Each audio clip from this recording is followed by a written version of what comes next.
Welcome back to Off Ball Takes. This is your host, Yarby and this is my co-host. We appreciate all the support on our recent content. And before we do get started, please don't forget to like and subscribe and follow us on Instagram and TikTok at the OBT Podcast for more content and updates. Yes, we are here on this Monday and NBA Media Day for the remaining 25 teams, right? Has begun. It's underway as we're discussing, and there's a lot to kind of talk about, right? There's a lot of teams where we kind of got to learn a handful of things about them. The thing is with Media Day is always that it's the most optimistic day of the season for the vast majority of teams, right? Because everybody's happy, everybody's excited for the most part. Everybody's talking about how much muscle they've put on, how much weight they've lost, how many inches they've added to their height, how much of a chance they believe that they really have at contending or, being really good when maybe that's not always the case. But we did have some really kind of funny and unique moments, right? So one of the funniest moments came from Giannis and the Bucks. So unfortunately, Giannis, he was not able to attend Media Day because he said that he had COVID, right? So he was kind of doing everything in a virtual environment.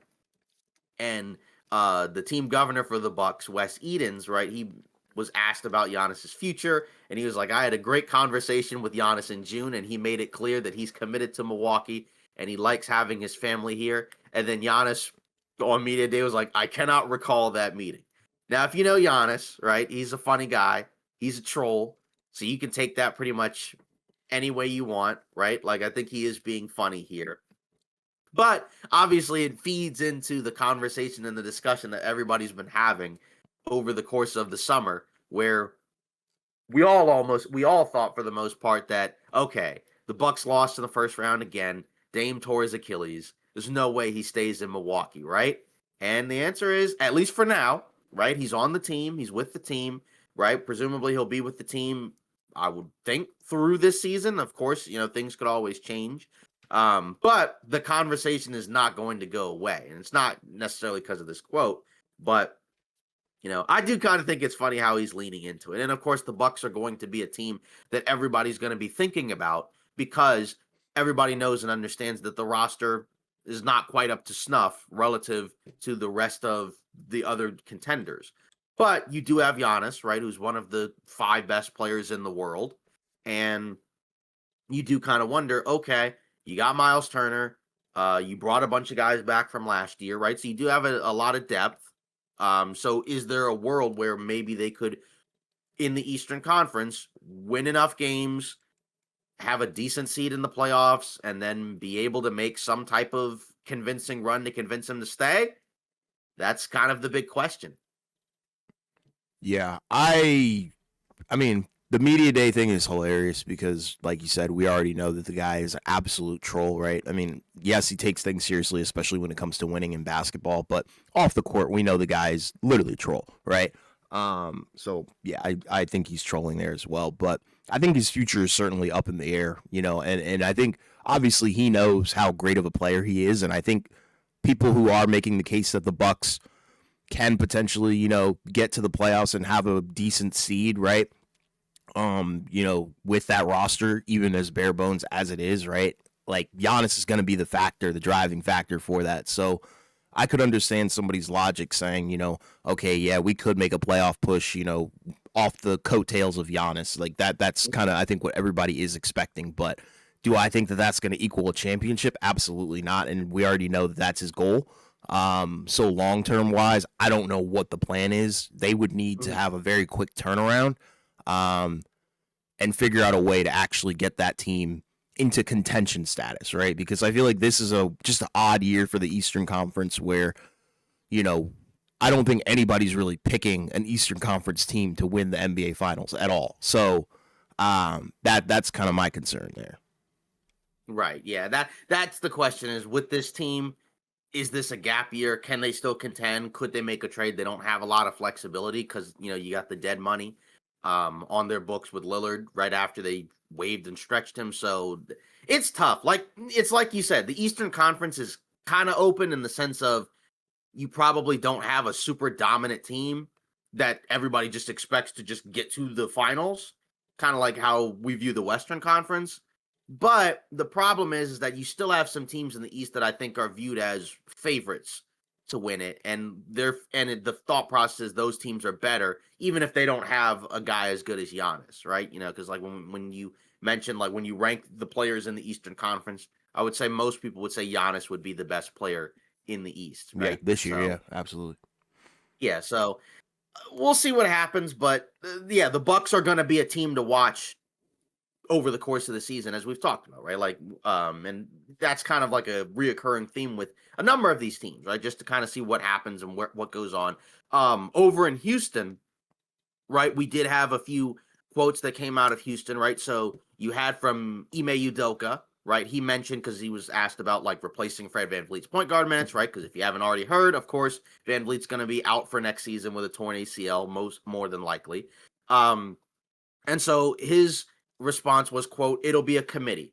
Amen Thompson and Reed Shepard, those guys were going to play a lot more, initiate a lot more, handle the ball a lot more anyways. That'll be expedited a bit, right? And then for Durant, right, he was asked about his future in Houston. He was like, I do see myself signing a contract extension here, right? So for the first quote, right, it's kind of what you expect, right? Without Fred VanVleet, you're just going to have to get more ball handling opportunities out of Reed Shepard and Amen Thompson. It's just the issue is those guys don't have the experience of being primary ball handlers for a championship team. It'll still be an opportunity for them to get experience in those situations, which you want. Just the Fred VanVleet injury is such a downer, right? Because it does feel like that it moves them down a peg in the Western Conference. And then with Durant, I think you expect him to sign an extension at some point, right? Maybe not today, maybe not tomorrow, but probably pretty soon. The one that people do have questions on, according to Jake Fisher, though, was Tari Eason, because not everybody's sold on the idea of him getting a contract extension just yet. Nobody's completely ruling it out, but there is a world in which, okay, you extend Durant, but you haven't necessarily extended Eason, and then you just kind of go from there. But what do you think of all this, right? Because, Houston's another team, right, to watch. I mean, obviously, Houston is going to be ranked over Milwaukee even without VanVleet. But, it is kind of interesting here just because it has to be such a quick pivot from what the original expectation was going into this. Yeah, it is kind of wild. I think there were tons of expectations placed on this team, probably from the minute that they acquired Durant, which is, I think that's warranted and fair for sure. But the Fred VanVleet issue is definitely a big one, right? And I think there's no way that you can really, you know, say that it's a minor issue at all, right? And you look at the guard room in there. There's some glaring issues, right? Reed has little to no experience, in the league. And then you have Amen Thompson, who we already know is a great explosive athlete, amazing defender. Problem is he can't shoot, and I think Right. if your guard can't shoot, that's gonna lead to some problems. So there's a lot of pressure, I think, on probably Reed Shepard to perform and step up to the plate, because I'm looking at the rest of the guard room, right? It would be like Aaron Holiday, so you'd kind of be relying on him as well. So I understand the logic of by committee. So that is interesting, and unfortunately, they don't really have a lot of flexibility to kind of just go out and grab somebody who could not even really replicate it, but just be serviceable until VanVleet comes back the following season. So that is rough, but I think on a positive note, Durant entertaining the idea of the extension is good. It depends on what the number is going to be. But I do know that that's something that people were kind of worried about because of his age. What does he look like, depending on what he looks like during the season. So there are a lot of questions, I think, with this team. So maybe people aren't as high on them as they were initially when Durant was acquired. But we'll see. I mean, it's going to probably be a fluid situation for sure, but I want to see them on the court. Yeah. So I guess, do you being the Durant guy, right? I mean, we both like Durant a lot. I'm just saying, like, he's your favorite player. But Yeah. so do you think that he made do you think, I mean, again, like hindsight is 2020, right? Because you don't just automatically expect stuff like this to happen. But like, do you think that he did ultimately make the right decision to, hold out and not go to Golden State? Because I know he was on some interview or podcast, right, where he was talking about how he was the one that shut down that trade, right? Because that was kind of the big thing that was expected at the deadline, right? Where we were hearing everything about like, oh, Golden State's getting ready to bring back Durant. Jimmy Butler's probably going to Phoenix. Um, and then Wiggins or whatever is going to Miami. But he ended up shutting it down. I know he didn't initially know about it and then held out, I guess to go to a team that he wanted to go to. So do you think he made the right decision? Yeah. I think legacy wise, it would have been odd if he went back to Golden State. I think I'm not going to say like too much bad blood, but I think people would look at him even worse than they already do, unfairly so, in my opinion. If he went back to Golden State, because then it would have been a situation of, well, you left again and you couldn't win without us, so now you need to come back and have a chance at winning again. So I think him going to Houston is I'm not going to say like a brand new era, because I mean he's towards the end of his career, but it is a change of scenery that I think was desperately needed, because we all knew that the Suns were not going to work out, right? Especially the way they were currently constructed and whatnot. So, yeah, I think Houston is a great spot for him. It's a spot to showcase the leadership skills. It's really a place to, I think, rehab his image on the court and off the court as well. So I am curious how it pans out. I think the championship expectation might be knocked down just a little bit because of the Van Vliet thing, which is an unfortunate situation, compared to where he could have gone, like Golden State. I think he would have probably had a better chance at a championship. But if we're talking about narratively and career-wise and I guess the perception of and how he would be looked at, this is by far the better move than him going back to Golden State. I think it just would have been too much. Yeah, and I think it's like a good nuanced answer where it's like, you could make the case that like maybe they might have a better chance if he was in Golden State. But, as I said, hindsight's 2020, right? Because like we didn't know that Van Vliet was going to tear his ACL, right? And they wouldn't have been picked as favorites to win the West, but you'd given them a realistic shot, right, at winning. They'd have like a better than 1% chance. Oh yeah. Yeah, if, with a healthy Fred Van Vliet. So it's just kind of something to think about, just because of the fact that we know that he could have gone back to Golden State and he ended up not wanting to go back there, right? And that's a team that's going to be competing against Houston, in the playoffs, right? So, and now without Fred Van Vliet, we'll see what that matchup potentially looks like, right? Speaking of Golden State, right? So at the time that we're recording, they have not actually had their media day just yet. But their media day, the thing is their media day is probably going to be a little bit different, because if you had not heard, right, the other day, right, Al Horford has agreed to a multi-year type of contract with the Warriors. He hasn't signed yet, right? But like, I guess they finally got the verbal agreement down, along with Melton, and also Gary Payton II, and then the guy that they drafted, Will Richard. But the thing is, Kuminga still has not signed yet, right? He has until Wednesday to take the qualifying offer. I believe like he still doesn't have to sign an actual contract, but after October 1st, the qualifying offer is gone. So he presumably will decide on Wednesday. Who knows? But because he hasn't signed a contract, they will not have Al Horford or Melton at media day. So it's so it'll be the guys that were already on the roster, and then Payton will be there. I think Will Richard will be there. If I'm not mistaken. But, with Kuminga, he's not going to be at media day because he hasn't signed the contract, right? And you really don't really want him to be there anyways, because, like you don't want a scenario where it's like, why haven't you signed your contract? It could get kind of ugly, right? Because we know that situation isn't really looking too good. But at the very least, like it's, all these moves were moves that we had heard about for a while. It's just they hadn't actually done it yet. Right? They had like kind of, I guess, handshake agreements. Now they're one step closer. It's just they have to get Kuminga to sign the dotted line, either take the qualifying offer or accept one of the several offers that they've given him. But for Horford, like it's a good signing, right? Because like he's he's probably the best big that they've had on the team in quite some time, like outside of Draymond, right? Who's not like a true center. They haven't really had a center, like, and probably since either Cousins or Bogut. Your call, whichever one you want to rank ahead of the other. But he can shoot the three ball. Can still defend. He can pass. He can actually guard in space and move his feet, so he can defend one-on-one in switches.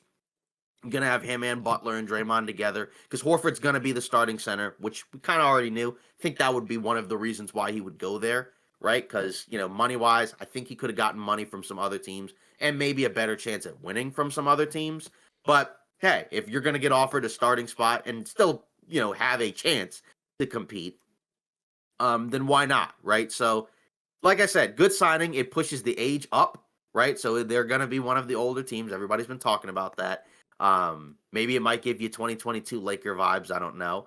But either way, like, they have a center. And, like, most importantly, you're not going to have to force yourself into having Draymond as the full-time starting center and then hoping and praying that Quentin Post and Trace Jackson Davis can hold it down when he's not out there, when we know that's not going to work come playoff time, because you can't trust those guys. But now you have a professional, a vet. He's a proven guy. He's a winner. So good signing. And then with Melton, right? Obviously 3-and-D guy.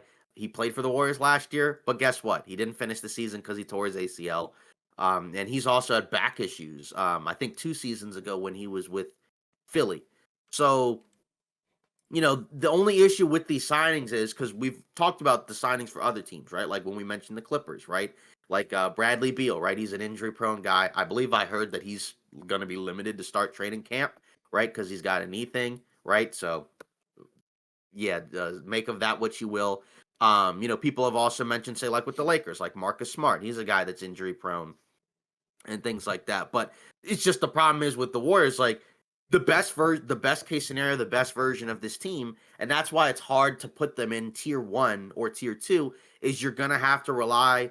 You're going to need guys to be good that we don't, like, say with Melton, we know he's a good player, but you're going to need him to be healthy and available. Like, and that just has not been the case the last few seasons. That's why he was, out on the free agency market, not commanding a big salary, even though, he's better than a minimum contract guy, right? He's certainly a quality rotational player on a team. And then Horford, I mean, he's an old guy, right? He's going to be almost 40 years old. And we know he can still play, right? I remember, I think it was the year before they won the championship, our first year that we did the podcast, right? Where when they lost to the Heat, and we were like, he might be headed for learning Chinese at some point, right? And then the following year, he starts a lot because Porzingis is out, right? Yeah. And like he played a lot and helped them win the championship, and he's continued to extend his career. It's just you always are worried and concerned about a guy when you get to this point because you just never know where it could be like this might just be the year where there's just a drop off. You just never know.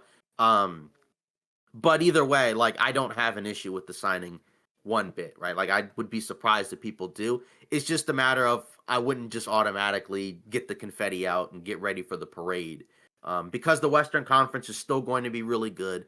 And there are teams that are better. And you need to figure out the Kuminga situation, right? Because you have to kind of figure out whether or not he's going to take the qualifying offer or will he take an actual tradable contract. Because I would think at this point, if I were him, you would take the 3-year deal, even though it has the team option, just because it's 2 years of guaranteed money. But you also can't really just apply common sense logic to this situation just because of the fact that, you had the agent go out and kind of talk about a bunch of stuff and kind of give us insight into the process, but you don't usually see that. And like common sense and logic would have meant that this situation would have already been over by now. So I don't know what to make of it, but they need him not to take the qualifying offer to still have a chance. I still just think because of the age and just the lack of upside with some of the younger guys, I just think it would be a tough, tall task to ask them to be able to win the championship. I do think that they will be a team that will be better in the playoffs than in the regular season. Like I would not want to be a higher seed and play them in the first round, but I don't see them being able to win like multiple rounds, getting out of the West and winning the championship. I just think that's kind of past because the main thing is that the things that haven't changed for the most part for the championship is you got to have a top 5 guy and you got to probably be a top 3 seed, right? The Pacers were close. They were close to kind of overcoming that. So, of course, you always do have to kind of change your definition. And Steph is still at a level where it's like, you do have to respect Golden State. You actually do have to take them seriously as a contender because they have a chance. I just think in the Western Conference, it's just tough. Like I think it's closer to. I'm higher on them than you, but I think we both feel like it's close to a 0% chance. Like, I mean, I'd say less than 5%, in my opinion. Yeah, I'd agree with you. Definitely one of the dumbest situations I think I've ever seen in my life. Said that in the short, where it's like, this is wild, all over, and because of a player like Kuminga, right? Like, I can understand if it's a player in a higher tier. Okay, we've seen that before. Interesting holdout, stuff like that. But this is Jonathan Kuminga we're talking about. This just shouldn't even be really a thing. But shout out to the Warriors for actually, confirming and pretty much solidifying everything that we knew going into it. Al Horford, that's a great move for them. Like you said, they've needed a good big for a long time, right? They've kind of tried it, trial and error with young guys, took flyers on other guys as well. But I think this one has the potential to pan out and actually reap some pretty good rewards. Championship, absolutely not. I like bringing Gary Payton back. Obviously, that helps. And then D'Anthony Melton, that's a good, 3-and-D scoring guy. But I just don't think that roster has championship on it at all. It's kind of similar to, Milwaukee, where, with Giannis, you always have a chance. With Curry, you always have a chance. With Jimmy Butler, that's awesome as well. That's going to be a really good duo. However, you got to look at the broad scheme of things, look at the roster in totality, and I just don't know how good that team is really going to be outside of those guys. It's going to be the playoffs all over again, I think, where it's like Steph and Jimmy are going to have to backpack, and you might get some weird performances from, the supporting cast that ultimately are probably the downfall. Yeah, and the one thing I will say about the Horford edition is like it is nice just from the perspective of you'll be able to have lineups where like Draymond plays next to a spacing five that can also defend. Because like I know people mention like post, we can live with him on an island, but go back and watch the playoffs, right? He was unplayable, right? And also his shot wasn't falling consistently. So that was the other part, right? Like when the shot's falling is perfectly fine. When it isn't falling, and I don't expect it to be as consistent in the playoffs because we just know a lot of guys in the playoffs where their offense is based on 3-point shooting, it drops, right? Aside from like, the superstars, because that's just how things normally work. But but it's just when you look at the roster. So do you feel like that they're smaller than last year, or do you think that they're bigger? Because I've seen people on both sides make the case. I would think because now you have Horford, like you would in some spots say that they're bigger, but you do also have to factor in like they have a lot of guards on this roster that are going to play, and like their guards can play big because they can rebound and everything else. But what do you think? Yeah, at the 5 position they got bigger, but in terms of like the wings, I mean, they might have gotten potentially smaller because, you're bringing in a guy like Melton who will probably end up playing, the 2 or the 3 at times alongside Jimmy. So, yeah, I mean, that is an interesting, I guess, conversation that could be had. But, I mean, I would say they probably got bigger just because of the addition of Horford for sure. Mm-hmm.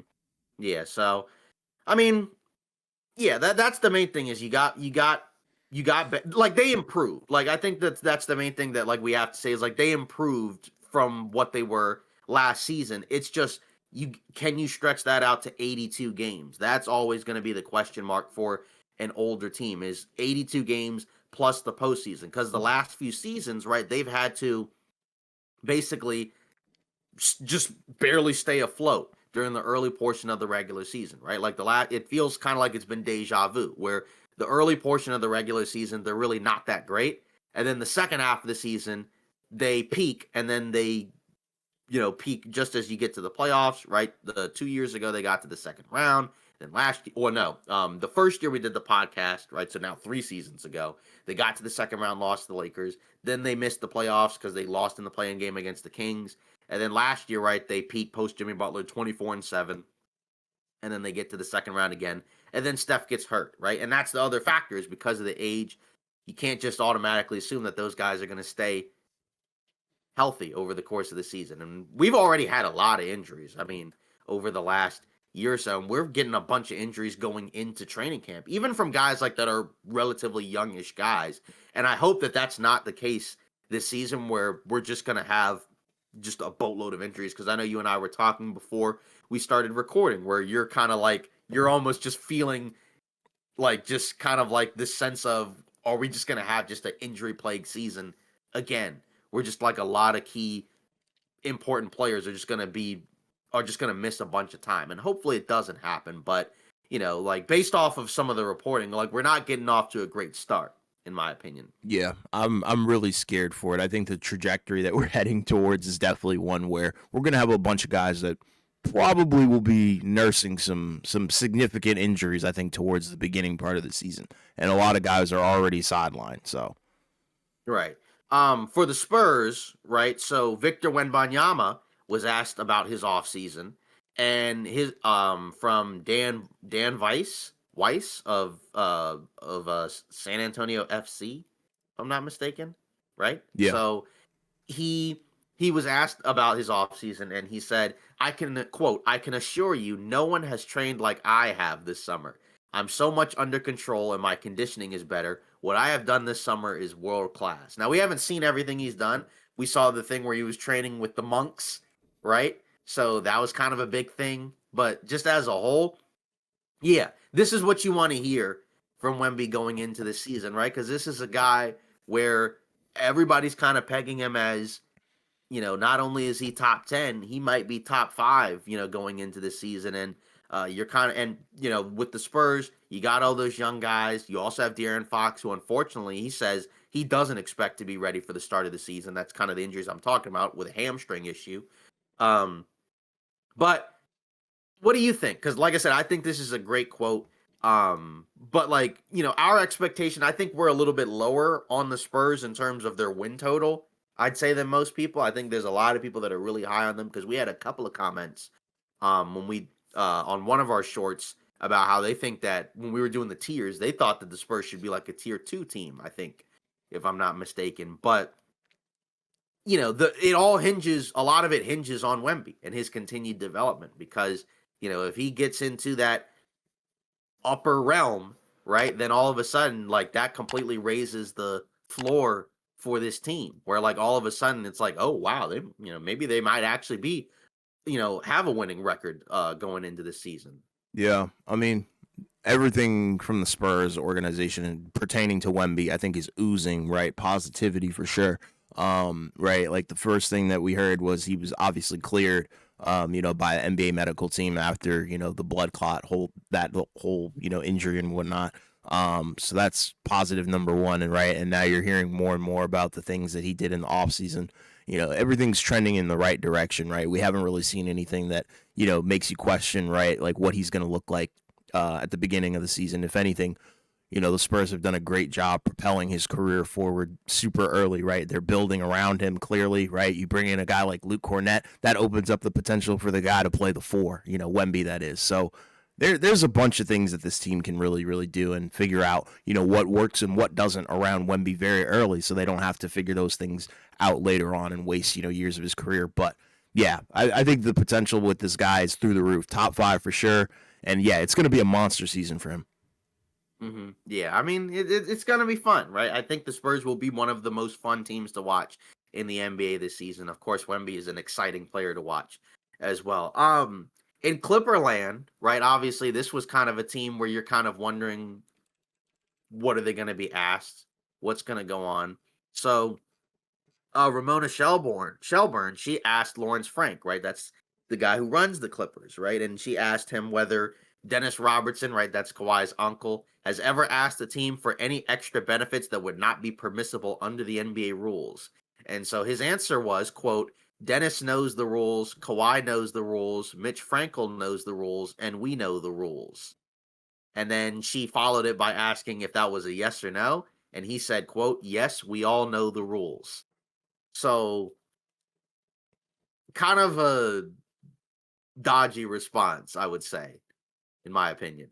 Yeah, it's wild. Everything is going to be, that way for a long time until, the dust settles and we actually figure out what happened and what went on behind the scenes. But the more and more that comes out, there's no excuses, right? Like, I mean, it's pretty clear and evident something happened. It's just a matter of what is it going to look like come, when the hammer comes down. So, curious. Yeah, exactly. Because that's the thing is, we know that the investigation is going to take a while, so we're probably not going to get anything until presumably after the All-Star break. So that's going to be interesting to see how that goes. Yeah. Just because, again, like, this is a team where on paper, as we say every year, on paper, this is a really good team that should be in the mix for, title contention. But could the season be derailed by, aside from the stuff that usually derails their season, could it also potentially be derailed by this type of drama where, we don't know what the punishment is going to be? Because I think we initially went in assuming that, like, it'll probably be something small, something relatively minor, but you almost feel like it kind of has to be a little bit more significant now. Yeah, So, but absolutely. we'll see what happens as we move on. So let's see, just kind of going around. So for the Nuggets, Nikola Jokic, right? So with him, right, he was asked about not accepting his contract extension because he was offered a contract extension and he didn't take it. Now, in fairness, I mean, he's going to make more money if he waits until his next deal. But he did answer and said, I don't think about it. Those contract extensions come. My plan is to be a Nugget forever, which I think is what you want to hear, right? Because of the fact that we know that there's a lot of teams, Warriors included, Lakers supposedly, Clippers, right, that are going to try to have some cap options or try to keep their options open for 2027 when you're going to have free agents like Giannis or Jokic, hit free agency, unrestricted free agency. So if you're the Nuggets, that's the type of response that you want. Just because of the fact that, that's your franchise guy. You want to make sure that he stays for a long time. We also got a cool thing from David Adelman that mentioned that Jokic and Valanciunas, he believes, quote, will play together at certain points. So that's going to be pretty cool just because we talked about like the idea of potentially a too big look with them, with Valanciunas and Jokic. Very strange because it's like two guys that are really centers, right? And kind of slower-ish footed guys. But Jokic can shoot, right? He can shoot the three and stretch the floor. So there may be a scenario where maybe you might be able to just bully ball teams and just kind of score that way. But just kind of a funny, unique wrinkle that team will have. And, that's a team where I think, it's a matter of whether or not you think they're either co-favorites with Oklahoma City or whether they're like slightly below, because they definitely to me feel like the second best team in the West. Because I think last year we didn't really love the Nuggets roster going into the season. I think both you and I were lower on them than, even what some other people thought, right? Like we expected them to still probably win like 50 plus games or whatever, but we were like, yeah, we don't think this team is going to win the championship. I think we were like relatively confident that they weren't going to be able to come out of the West. And they didn't, right? They ended up, I think, finishing the season better maybe than some people expected because they lost Oklahoma City in 7, could have had a chance, potentially maybe if not for injuries. But now this team feels better. I don't know if Cam Johnson is like a significantly better player than Michael Porter Jr. I think I've said that multiple times, right? But it's more so just that now you have more depth, which, the starting 5 was always really good, but they just had basically like 6 guys. Now they have more like 8, which is closer to what it was the championship year when it was like, 7, maybe 8, depending on what you get with one of the guys. So I think there's reasons to feel a lot better about Denver now. And also, I just don't really see, as long as this team is good, I don't see why, like if you're Jokic, why you would leave Denver to go to those teams. Maybe one of the LA teams just because of the market, but say with Golden State, like just the older group of guys, by the time you get to 2027, those guys are going to be like 40-ish, and those guys will still be really good until they retire. It's just, to me, I would think Denver would have a better chance anyways. Or like say with LA, like team up with Luka, okay, I could see that. But just, I feel like I would feel pretty confident in saying I think he will stay in Denver. Yeah, I don't think that was ever really a question. I think he's probably going to be, like he even said, a Nugget for life. It makes sense. I like his quote, right? He talked about the contract extensions being somewhat of a reward, right? And I think he's absolutely right. That's the best mindset that you could possibly have, right? So I think the team is going to be really, really good this season, especially with the additions that they made. And then, switching things up with Cam Johnson and Michael Porter Jr., who knows? I think it'll be a better fit, maybe less talented player, but regardless, I think it's going to be a great season for them. And I think he knows it too. That's why there's so much positive stuff coming from him. Yeah, exactly. Right. And that's what you want, right? You want your guys to have a real belief in the team going into this season. Yeah. So, now we have finally gotten some quotes in, and I've been kind of looking at some of the clips from Lakerland, right? Because obviously that's another team that everybody's kind of looking at in terms of their media day. Because everybody wants to know, like, say for example with LeBron, like what is he going to say going into media day? Is he going to be, is he going to be non-committal? Is he going to be all in on the team going into the season? And we also got to hear from Luka as well, right? Luka actually went first. And so, from Luka, he mentioned things like, say, for example, he said LeBron, and Austin are the leaders of the team. He's looking forward to growing together. He believes that he's going to be more comfortable with a full training camp and preseason, compared to joining them mid-season, right? Which I think is kind of important as well, right? We talked about that, where it's like, yeah, it is difficult to go to a team at the deadline and be able to win. We've been saying that for a few seasons, right? Even though, yeah, we were higher on the Lakers probably than we should have been, but still, like, now you can feel a little bit better about him with the offseason and the signing and everything. He also mentioned that in the Eurobasket, after changing his body, he's like, yeah, I felt way less tired and a little bit quicker. And that's, like reason to be optimistic that he's going to have a bounce back year. And if he has a bounce back year, that helps make them better. But then, of course, you want to hear from LeBron, right? And so he had, a few quotes where he was asked about, like, hey, do you see yourself at the Lakers media day this time next year? And he just said, maybe. So he didn't outright say no. I mean, Yeah. so I guess that's kind of, so I guess that's kind of a good thing, right? And he was also asked about, he also mentioned he's excited to work and continue to play with Luka, but his decision to continue playing is going to be based off of, like, him and his family and everything like that.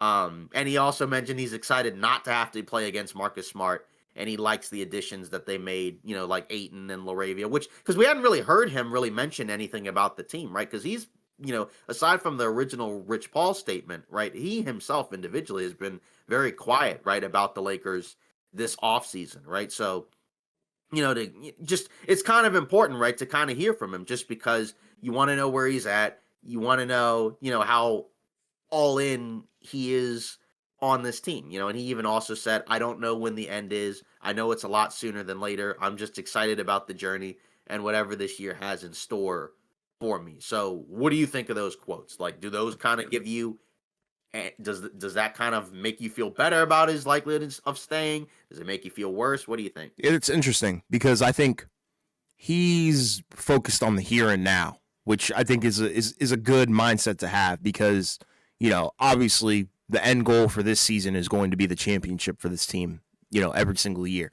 And when you have LeBron and Luka, that's a great shot. You already have Luka, and adding LeBron into the mix as well, that's just perfect. So it depends on what the rest of the roster really looks like by the time, that we get to the playoffs, right? Because we already know the Lakers are normally a deadline, team. Normally they do like to shake things up a little bit. So I am kind of curious, what the roster is going to look like by the time we do get to the playoffs. But I don't really know what to make of LeBron's quotes on his future. It seems like he's dodging it, right? While also being very measured and not committing to anything or not committing to anything. So he's kind of just operating in the gray area, which I think he's deserved and has the right to do for sure, especially at this point in his career, right? Like he could, want to retire as a Laker, or he could, want to go back to Cleveland, right? There's so many possibilities that he could have. But at the end of the day, it's his choice, his decision. But I think it's going to be contingent on what happens in the postseason with this team. Do they get far? Do they not go far? It might be time for him to hang it up. Who knows? Yeah, and like I said, that's why you always want to hear from him, just because, I think, just based off of, and we just got a new line from him where he was actually asked from Andy Kamenetsky about Rich Paul's statement, right? And so LeBron actually said he thinks that this Lakers roster can compete for a championship, and that's kind of what you want to hear, just because because we've heard LeBron before, and we know how he normally feels about like his teams and whether or not they have a realistic chance. And that's a good question and a good answer from him, just because like if he didn't have really any belief that they would be able to contend for the championship, I'm not saying, like I said, I don't think he would ever do like a Jimmy Butler or James Harden type thing.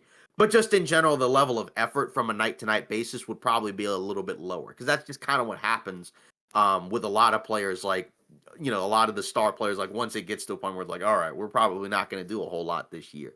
So, that's good that that belief is actually there, right? And I think both, like I said, you and I know, you and I believe, as currently constructed, probably not good enough to be able to do that. But at least what you want is, you want the ability to, you feel like if they can make some type of move at the deadline, get some more defense, get some more athletes out there, maybe they get Andrew Wiggins or whomever, then you might actually have a better chance at some of these other teams. And, the Van Vliet injury does kind of open up a pathway, maybe for a tier 3 team to maybe not quite move into tier 1 or 2, but maybe move up to the top of tier 3. Things go your way. Maybe you're in the conference finals when you might have expected it to be someone else. So they're in a good spot, I think. And I think they're in a better spot than most, because I feel like this is one of those teams that most people are pretty schizophrenic on, where it's like, either you assume that like this is a championship team, or like, no, this team sucks, nowhere even close. But I think the thing is, I think they'll be good. It's just a matter of, can they, you don't really like to be the team that has to do things in order to get into that sphere. Like OKC and Denver could make 0 moves at the deadline, I think, and still be in a good spot to win the conference and win the championship. But we have seen in recent years that you at least got a chance, right? Like the Mavs made trades, got to the finals, still weren't good enough to beat Boston, but they don't even get there if they don't make the trades at the deadline. So it's a better spot to be in, I think, than some of these other teams. And you have Luka. Like, you have a guy who, is entering his prime years, right? And at his best, he's one of the, 3 to 5 best players in the game. So good stuff, I would say, overall. Like you said, even though there was a little bit of dodging, but at the very least, it's certainly nowhere near the worst responses Oh no, no, that you could give. I think those are like overall solid answers. absolutely. Yeah. So, were there any other teams that you kind of wanted to hit on? Um, I mean, I like, obviously there's some teams where it's kind of nice to actually see the trios together. Like we finally got a first look at Cooper Flag, with the Mavericks, Kyrie and Anthony Davis all together. The Hawks, I think that's an interesting one as well, to see just the new look and what these guys look like together.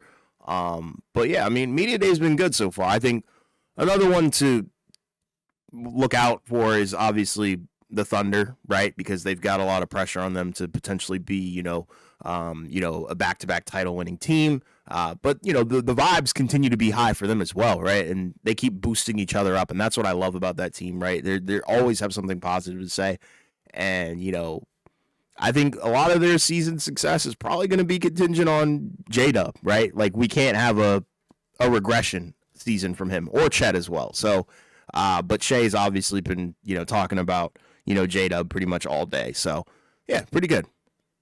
Yeah. Yeah, honestly, I'd say that's a good thing. I believe I did see earlier, I think it was from Lou Dort, right, where it was kind of a quote about like he didn't feel like that we really need to change a whole lot. And I know that there was a little bit of context where like some people kind of took it as like a sign of like, well, that's not a good thing, but that wasn't really the full context of the quote. Like, so, like, because everybody, like you said, is going to be focused on Oklahoma City because of the fact that they want to, because they want, like you said, they want to go back to back, right? Like, and I think that that's pretty clear that that's something that they want to do. And like he mentioned stuff like, I got to bring a trophy to my neighborhood. It was fun. A lot of people showed up. He mentioned like, be patient, take the advantage to get better and take full advantage of it. So, he mentioned he's improved his shot selection. He said he had a lot of good conversations with the coaching staff, wanted to improve his efficiency. And, he mentioned in terms of staying hungry after winning a championship. And this is kind of a key quote, right? Because this is kind of, like I said, the answer we're looking for. Just never forget how everything started. The underdog mentality is always in my head. Still a lot of work to be done with myself. It's nice to be recognized as this type of guy now, right? We know what to do and we know it's going to be a long run. It's a long season, so we'll try our best to get better and we'll see where we end up. But he also did say, I don't think anything should change. Obviously, it's pretty much the same team. We're all comfortable with one another. We just spent a whole year together on our side, just keep doing the same stuff, always improve throughout the season. So, these are questions that you kind of do wonder because, as he said, right, like now that they've won the championship, they're not looking as much at the regular season. It's a long season. Now they're kind of thinking about the playoffs. It's just a matter of could that potentially derail them on the pathway to going back to back. I think by and large, based on a lot of the things we've heard from most of those guys, they're made of the right stuff. And I don't necessarily expect too much of a drop off. I could see them maybe winning less games just because it's hard to win 70 plus games back to back. But, you never know because like they won 68 games with their guys being banged up. Like Chet Holmgren played like 30 something games last season. So you could make the case of like, well, what if he plays like 55? What if he plays 65? And most of the other guys are relatively healthy. I think you got to feel pretty good about where Oklahoma City's head is at going into the season. Absolutely. Yeah. Yeah. So few more comedic quotes. So there was one I saw from Ty Lue, right? And he was talking about Bradley Beal, and he mentioned along the lines of he is trying to get Bradley Beal to quote unquote get back to being an elite defender. So as a Wizards guy, do you remember him being an elite defender? I remember him being 3-and-D early in his career. But I don't really remember him being like, yes, that is our best defender on our team. I don't think he was ever elite, but I do remember him being a serviceable defender and a great catch and shoot guy. And as his career went on, that's when we got into the more, shot creating, taking guys off the dribble, ball handle, smooth mid-range game, and elite paint, presence, right? Like, I don't really ever remember him being a phenomenal defender. I don't know where that came from. That is interesting. Wow. Yeah. Also, another one that was funny, and it's not really that it's actually funny. It's just like, so Jaren Jackson Jr. Said, I say championship or bust every season. That's how I feel.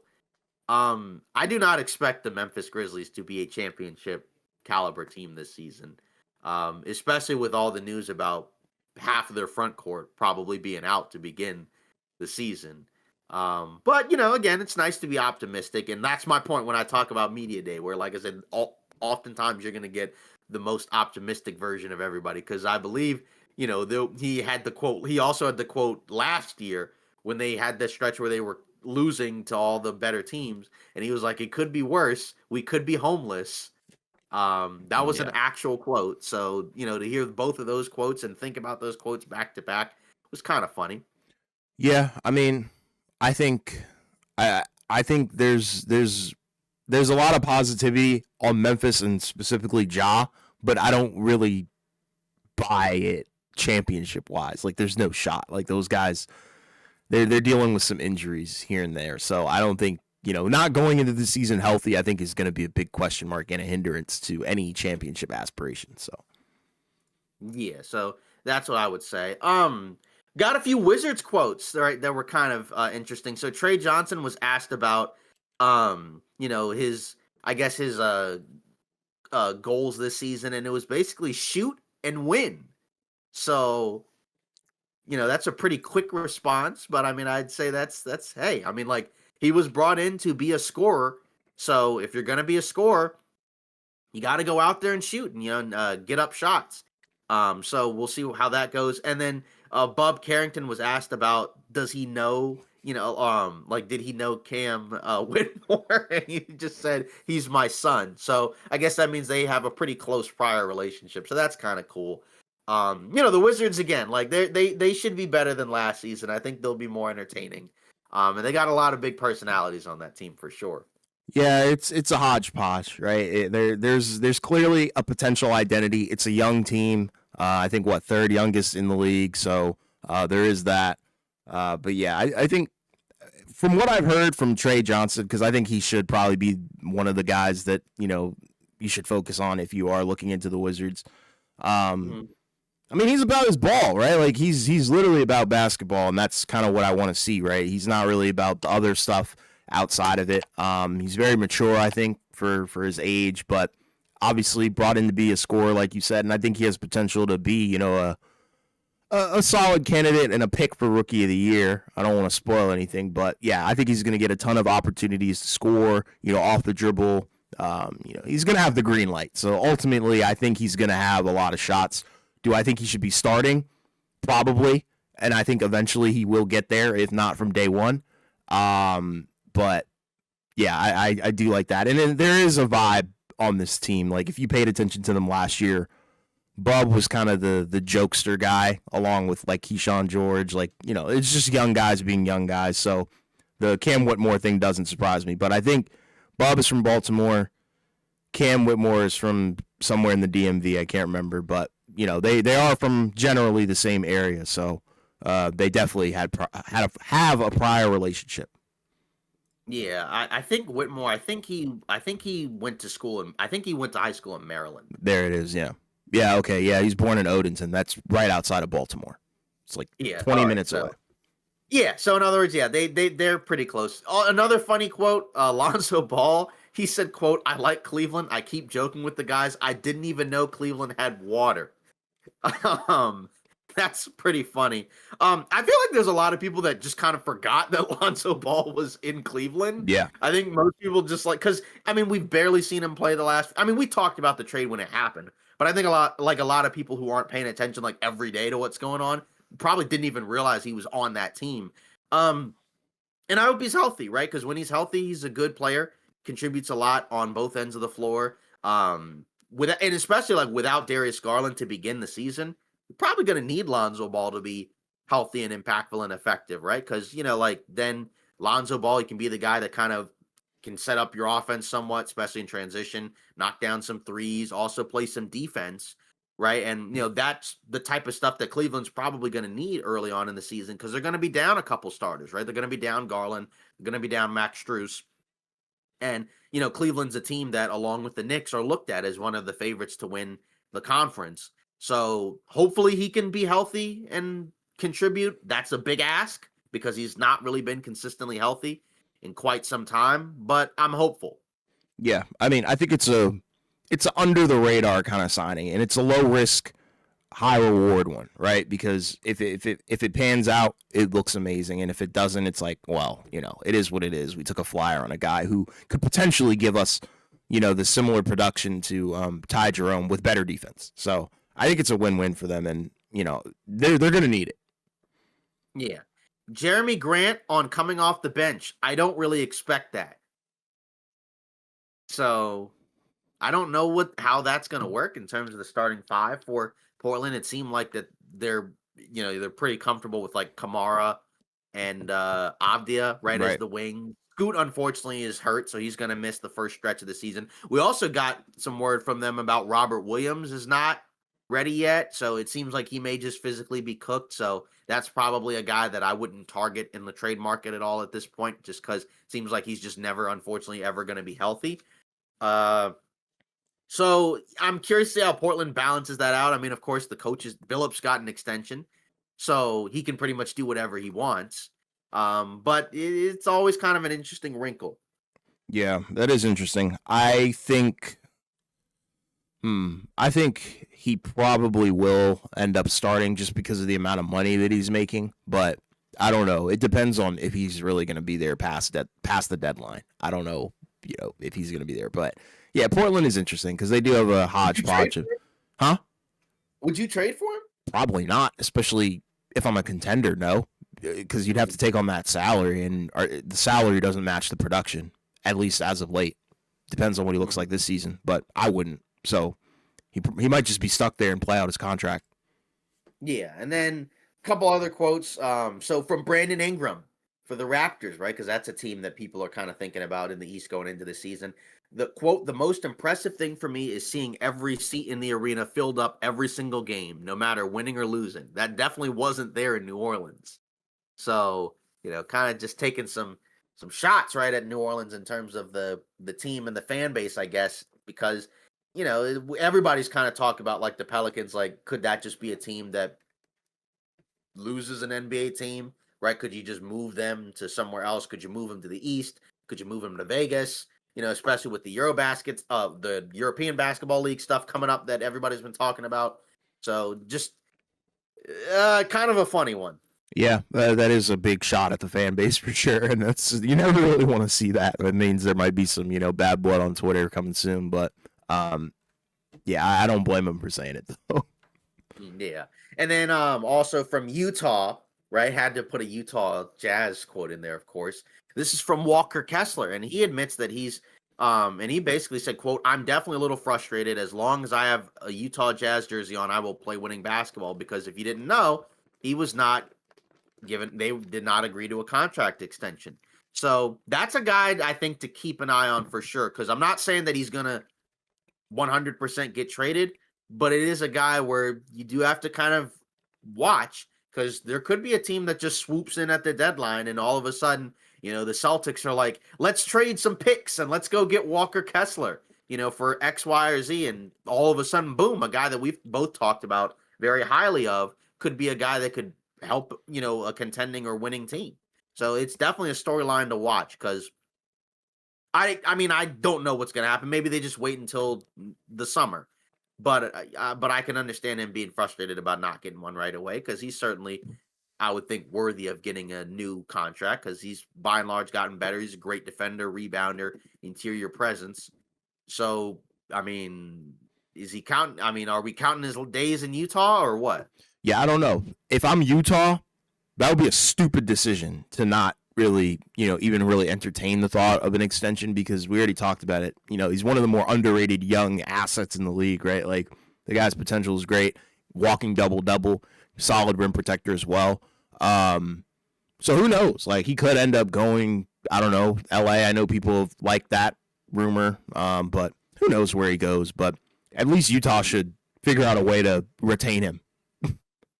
Yeah, I mean, and like I said, that's the tough part because like this guy's a good young player. I mean, this is a guy that, as we've talked about, he's I've already mentioned all of his strengths as a team, as a player, but that's a guy that if I'm Utah, I would want to keep. That's not a guy that I'm trying to trade. That's not a guy that I'm trying to just walk away from. So I think I agree with you. That would be a huge mistake. Yeah, exactly. To just be like, yeah, let's just wash our hands of Walker Kessler. Yeah. But and we know any team that needs a center, Boston, of course, because they've lost all their bigs. Lakers, if Ayton doesn't work out, hey, maybe Walker Kessler might do it for you. Add another guy to that core of guys that they're building over there. So, I don't know. It's definitely a name to watch out for. So, media day, like I said, always fun, always wildly entertaining. And it's also a sign that like, hey, the NBA season is getting ready to start. Like we're like training camp has pretty much begun for every team. And now we just have to hope and pray that nobody gets hurt. And pretty soon we're gonna have NBA preseason, right? And then we'll have some real basketball to watch. It's not regular season basketball, but it's still NBA basketball. And then we'll have real basketball once we get to towards the end of October. So always a fun time, always love it, even though like I feel like you usually forget it by the time the season starts. Yeah, exactly. So, yeah. So after that, pretty much in terms of news and rumors, I mean, it's pretty much most of what we're talking about. Now we did get, I will say this, and I should have mentioned it when we were talking about the Clippers. But Pablo Torre, he did put out a new episode on his podcast where he revealed that Kawhi was quote unquote personally guaranteed another $20 million in aspiration equity by the co-founder of the company. And then he also mentioned that they had a wrinkle, right? Where like Kawhi could like sell back his equity for the $20 million, right? So he's still putting out more stuff that does not make the Clippers look good. And you do kind of just wonder, Is there a scenario where, say, Adam Silver puts out something that puts out a punishment that not a lot of people agree with? Does he put out even more stuff? I don't know. But either way, it's tough just because like you literally have a guy that's like putting out all this stuff about like, yeah, they basically did it. Of course we have to say alleged because they haven't been nothing's happened yet, but just it looks worse and worse in my opinion. Yep. And the more, like, it's like I literally talked about already, like the more and more that comes out, it's just going to look worse and worse and worse until that punishment comes down. And then, that'll be when things start to let up. But at the moment, it looks like everybody involved is just absolutely cooked. Yeah. Do we want to talk about clickbait player rankings? We can. All right, let's do it. Just to close it before we close it out. So ESPN, they put out their, they every year they always have their top 100 player rankings, but a few days ago they had their top 10, right? And the top 10 is always what everybody's always curious about because you just kind of want to know what is ESPN thinking, because other sites have had their player rankings, and some of them are a little bit different from others. But at 10, Jalen Brunson, Kevin Durant at 9, LeBron at 8, Steph Curry at 7, Anthony Edwards at 6, Wemby at 5, Giannis at 4, Luka at 3, SJ at 2, and Jokic at 1. What do we think of this? I don't like Wemby being 5. Yeah, and that's kind of the one where it's like, it's tough because when you look at these player rankings, and I would agree with you on that one. But it's tough because when you look at these player rankings, they always do this thing where it's kind of like how much of it is projection, right, versus like how much of it is just like what you expect. And I think everybody expects, like, because of the fact that Wemby is still young, he's getting better, he was already really good, like they expect him to be top 5. For me personally, my main issue is not so much that, it's just for me, I'm just kind of the mindset of, I think if you're going to be top 5, you need to have already like made the playoffs. Like I think you kind of already because like if you're a top 5 guy, we shouldn't be asking questions about whether or not you can make the playoffs unless like you just don't have a good team. And like the Spurs team is what it is. They haven't proven anything yet, but that's kind of like, say for example, like Ant-Man has already been a proven guy, right? His team has made it to the Western Conference Finals in back-to-back years, right? Like I know we expect, like maybe Wemby's ceiling might be higher, but I think as of right now, I think it's fair to put Ant ahead of him, just because he's already accomplished more, and why not expect Ant to get better, right? Like exactly. I mean, yeah, and like and like at least with them, like they didn't rank Jason Tatum at all, right? Because of his injury, which I don't have an issue with. Like I'd honestly kind of prefer that than just kind of like putting guys down, because there was another side, I think it was The Ringer, where they had their top 100, and they had Tatum at 10.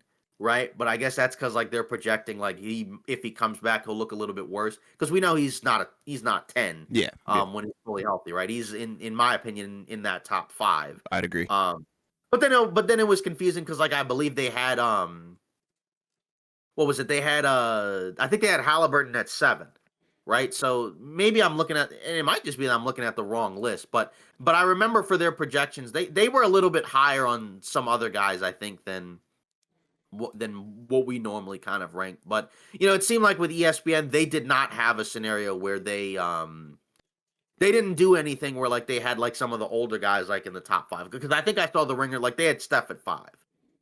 Yeah, I wouldn't put him there. Yeah, which I think it's a little bit high. He'd still be top 10, but I think that's a little bit high. But then say like they had Durant and LeBron, they had like LeBron at 12 and Durant at 14. So so The Ringer's a little bit lower on those guys. But ESPN was a little bit higher. But like I said, I think part of it is because they didn't rank Halliburton or Tatum. But Embiid was nowhere to be found, right? And like that's another guy where it's like you can't rank him. I would rather just not rank him than put him like at 80 something or 40 something, because I just feel like that's disrespectful. Like we know Embiid is a top tier guy when he's healthy, but yeah, I think the Wemby thing, I think he's a little bit too high. But yeah, way too high. Could he be a top 5 guy this upcoming season? Sure. But I think you got to be a little bit more. I think you got to win more before I can just put you in the top 5, right? And like that, and that's one of the reasons why, like, say, like like that's why we don't have the old guys, like, way like into the 20s, because we know those guys are higher ranked. But I think by and large, we know who the top 5 guys are, right? Like some combo probably of like Jokic, SGA, Giannis, Tatum, and Luka, right? Like, you just kind of, and then like you kind of like figure out which guy you knock out. Feels like Giannis is starting to get disrespected a little bit because I now agree. he's dropped to 4. Um, and I feel like he's a little bit higher than 4. It's really a matter of like, do you feel like he's better than Luka? Do you feel like he's better than SGA? Because I know like his fans like think he's number 1. But I think part of him dropping, I feel like has to do with the lack of team success. But a lot of that's due to injuries. So like some of it's not his fault. He has also been injured. So I guess that could be quote unquote on him, even though injuries aren't really his fault. Um, but I think that's what it has to do with. Like if the Bucks had a good team going into this season, and we knew like that team would be really good and like actually be able to win, he might rank a little bit higher. But it does feel like that's kind of where we're headed.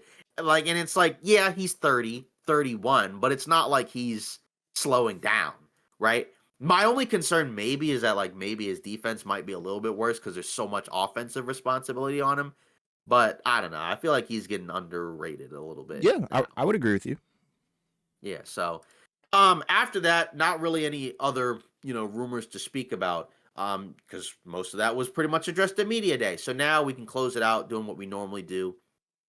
With our polls and whatnot. So we asked the question of, do you believe in Zion and Embiid this year? Right. So this was in relation to, skinny Zion, skinny Embiid, and pretty much 100% said no. So Yeah. they're just not buying it, even with the new and improved physiques of these guys. And it's tough because we know those guys when they're healthy are really awesome players, but it's just it's so hard to buy stock. I know I said I'm backing on Zion, and it's like I'm still waffling where it's like, am I still really sure? But I don't see either of those teams really factoring too much into. I already didn't see New Orleans in contention anyways. Philly's a wild card because like there is a world where like yeah if they're healthy, but I don't believe that's gonna happen. I mean you're already gonna be without Jared McCain for a little bit, and you got depth at the guard spot, but I can't with Philly. Like it just I would go insane if I like believed it because we took the over on them last year, and we took just major L's on that one. Like that and Phoenix were our 2 probably worst bets. I mean, we didn't actually place bets, but you know what I mean. So just Yeah. it's tough. Yeah, It's tough out there. yeah, I'm not sold on the Zion one specifically. That's the one where I'm like he probably will get hurt. Hopefully he doesn't. Knock on wood, but I'm just not buying it. Yeah, well, that's it for today's episode of Off Ball Takes. Again, Media Day pretty much behind us now. And now we move forward to training camp and preseason. So, like I said, I think this is going to be a fun NBA season. Once again, hopefully people stay healthy. Not off to a great start, Right. but I'm hopeful that it'll continue to get better. We'll see what happens with the Clippers, but let us know your thoughts in the comments about media day and what your favorite moments were, moments that were funny, moments that were entertaining and interesting. And of course, leave comments on all of our socials at the OBT podcast, and we'll read them at the end of the episode. And also continue to like and subscribe to help the channel grow, right? As we move into the season and continue to make more content for everybody. So we appreciate all the support. We'll see you next episode.